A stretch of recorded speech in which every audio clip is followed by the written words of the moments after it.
भारत के एक ऐसी वीडियो जो बेहोश उड़ाने के लिए काफी है। उनकी डेवलपमेंट तो ये थी कि ईरान ने भारत की तरफ जाने वाले एक बहरी जहाज को समुद्र बुर्द कर दिया अपनाए हुरबस में। लेकिन अब जो डेवलपमेंट सामने आई है ये गेम चेंजर है। सबसे होलनाक चीज है जो आज सामने आई है। ऐसा क्या किया गया है, इस पर बहस जारी है। बहुत बड़े बड़े एक्सपर्ट्स सोशल मीडिया पे इस पे बहस कर रहे हैं। वो लोग जिन्होंने पीएचडीज कर रखी हैं वो इस पे बहस कर रहे हैं। और इस बीच एक बड़ी खबर आ रही है। हॉर्मुज के पास भारतीय जहाजों पर हुई गोलीबारी के बाद भारतीय नौसेना ने एक जरूरी एडवाइजरी जारी की है। और उसके बाद जो है वो ये जो बात हुई है ये मेरे लिए काफ़ी ज़्यादा परेशान कुन बात है कि ये लिस्ट आगे फैलने जा रही है। भारत का परचम लहराता हुआ ये नजर आएगा। मजबूरन भी इन्हें दिखाना पड़ेगा।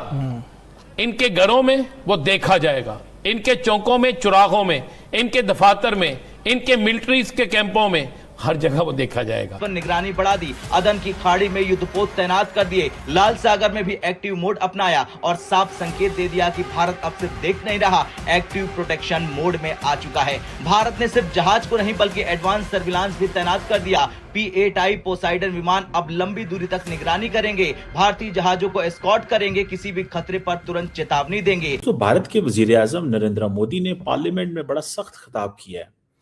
सख्त खिताब में इसको इसलिए कह रहा हूं कि नरेंद्र मोदी ने कहा है कि भाई तुम ये जंग जो है वो हमारे ऊपर मुसल्लत ना करो। वो कैसे? कि closure of Hormuz strait is unacceptable. It means कि इंडिया स्टैंड्स विद इजराइल। अब भारत खुद अपने जहाजों की पहचान ईरानी नौसेना तक पहुंचाएगा ताकि गलतफहमी की गुंजाइश खत्म हो जाए। लेकिन साथ ही अगर चेतावनी के बाद भी हमला हुआ तो जवाब तुरंत और सख्त होगा। ईरान की पूरी रणनीति चोक पॉइंट कंट्रोल पर आधारित है, खासकर स्ट्रेट ऑफ हॉर्मुज। लेकिन भारत ने बता दिया कि समुद्र किसी एक देश की जागीर नहीं है। इंटरनेशनल ट्रेड रूट्स पर एक तरफा नियंत्रण स्वीकार नहीं होगा। ये सिर्फ बयान नहीं, ये भारत की समुद्री नीति का मूल सिद्धांत है। वैसे आने वाले दिन फारतकारी में एक बहुत बड़ा माइलस्टोन होंगे, टर्निंग पॉइंट होंगे, इशारा दे दी। और गैर मामूली सिक्योरिटी के इकदाम भी देख रहे हैं के आसपास। तो डू यू थिंक कि कुछ ऐसा बड़ा होने जा रहा है? मैं देख रहा हूँ कि हमारे मीडिया में क्या तबसरे हो रहे हैं। मैं दुनिया के मीडिया के अंदर भी जो तबसरे हो रहे हैं वो भी देख रहा हूँ, सुन रहा हूँ। बड़ी एक इंटरेस्टिंग डेवलपमेंट हो रही है। वो ये कि जो मीडिया है हमारा वो बड़ा ऑप्टिमिस्टिक है। वो बहुत उनको पुरअमन एक रास्ता नजर आ रहा है कि अब अमन होने वाला है, ब्रेक थ्रू होने वाली है। ये बहुत बड़ी, जिसमें ये बताया जा रहा है कि इंडियन नेवी ने बचाया है, महफूज किया है। तो इंडियन नेवी ने, और ये इस खबर की डिटेल्स हम आपको बताते हैं कि हुआ क्या है। लेकिन उससे पहले मैं आपको एक और बात बताऊं। दोस्तों, भारत के नेशनल सिक्योरिटी एडवाइजर जो हैं वो सऊदी अरब पहुंचे हैं। ये बड़ा सिग्निफिकेंट ट्रिप मुझे लग रहा है। उसकी वजह ये है कि आपने देखा होगा कि प्राइम मिनिस्टर मोदी ने क्या नाम है उसका, जयशंकर साहब को भेजा था वहाँ पे यूएई में, और मोदी साहब ने भेजा है एनएसए को सऊदी अरेबिया। उनकी मुलाकातें काफ़ी लोगों से हो रही हैं वहाँ, और ये मुलाकातें बताती हैं कि Indians are very much interested कि उनकी एनर्जी सप्लाई लेन जो है वो बंद ना हो। यूएई के साथ जो उन्होंने करना था या होना था वो तो चलो सारा हो रहा है या कर रहे हैं। लेकिन यूएई में आपको पता है उन्होंने उनको भेजा था, क्या नाम है उनका, हमारे जो है जयशंकर साहब को भेजा था। मोदी साहब ने इनको भेजा है कि भैया हमारा तेल की सप्लाई चेन मुतासर नहीं होनी चाहिए। असल चीज है वो एनर्जी के हवाले से है और कुछ नहीं है।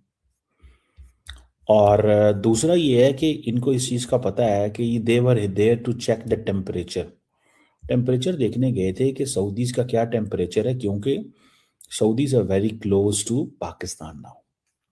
ठीक है ना जी। तो दिस गिव्स अ मैसेज।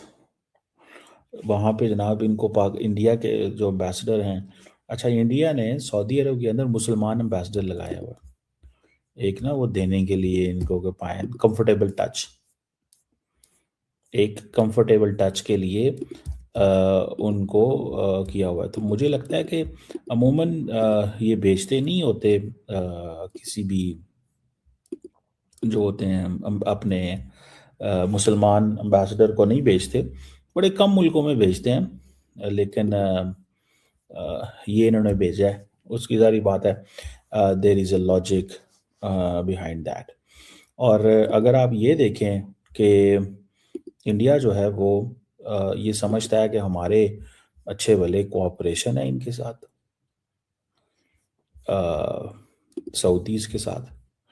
आपको मैं इंटरेस्टिंग बात बताऊं, ठीक है जी। इंडिया सऊदी, अगर आप जिसे वो कहते हैं ना ट्रेड कोऑपरेशन ही सिर्फ देख लेना आप, तो that is significant. 55 billion dollar. लारकदीप ईरान की बेहद करीब है। बड़ी खबर यह कि 18 अप्रैल अरब सागर में भारतीय नौसेना 11वें भारतीय जहाज देश गरिमा को एस्कॉर्ट कर ला रही है और 2 भारतीय जहाजों पर गोलीबारी के बाद देश गरिमा को सुरक्षा निगरानी में लाया जा रहा है, जो 22 अप्रैल तक मुंबई पहुंचेगा। यह भी जानकारी मिली है कि फारसी खाड़ी में अभी भी 14 भारतीय जहाज फंसे हुए और हॉर्मूज पार करने का इंतजार कर रहे हैं। भारतीय नौसेना लगातार इन भारतीय जहाजों के संपर्क में है। फारस की खाड़ी के बिल्कुल नजदीक भारतीय नौसेना के 7 जहाज तैनात किए गए हैं। इंडिया की इंपोर्ट तकरीबन 30 बिलियन डॉलर की है, इंडियन एक्सपोर्ट तकरीबन है, और ये आप तब समझ लें कि 52-53 बिलियन डॉलर की जो है ना वो गया हुआ है, रीच तक पहुंचा हुआ है, और सेकंड लार्जेस्ट ट्रेडिंग पार्टनर है, ठीक है ना जी। और Saudi Arabia ranks India as a India जो है वो 5th लार्जेस्ट ट्रेडिंग पार्टनर है।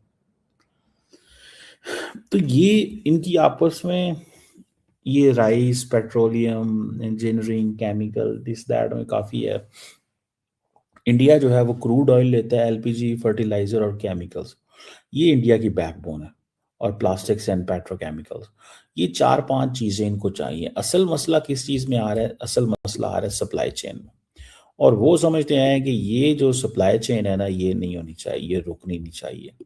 आने वाले दिन फारतकारी में एक बहुत बड़ा माइलस्टोन होंगे, टर्निंग पॉइंट होंगे, इशारा दे दी, और गैर मामूली सिक्योरिटी के इकदाम भी देख रहे हैं के आसपास। तो डू यू थिंक कि कुछ ऐसा बड़ा होने जा रहा है? हमेशा मैं देख रहा हूँ कि हमारे मीडिया में क्या तबसरे हो रहे हैं। मैं दुनिया के मीडिया के अंदर भी जो तबसरे हो रहे हैं वो भी देख रहा हूँ, सुन रहा हूँ। बड़ी एक इंटरेस्टिंग डेवलपमेंट हो रही है। वो ये कि जो मीडिया है हमारा, वो बड़ा ऑप्टिमिस्टिक है। वो बहुत, उनको पुरअमन एक रास्ता नजर आ रहा है कि अब अमन होने वाला है, ब्रेक थ्रू होने वाली है।